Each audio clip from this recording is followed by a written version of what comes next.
Сәлем достар, бүгін өте дәмді жеңіл тамақ жасайтын боламыз.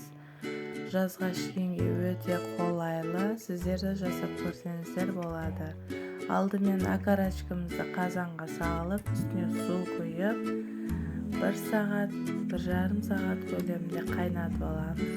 Тұзымызды салып, бір қайнаған соң бетіндегі көбігін алып тастаймыз. Көбігін бәрін алып тастаған соң, ішіне пиязымызды, картошкамызды, сәбізімізді барлығын салып болған соң, 1 сағат, 1,5 сағат қайнап болған соң, өте дәмді қайнатпа сорпа жасалатын болады.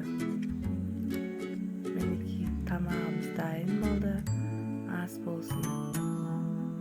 Өте керемет болып шығады. Ұнаса подписаться басып, қоңырау шағына басуды ұмытпаңыз.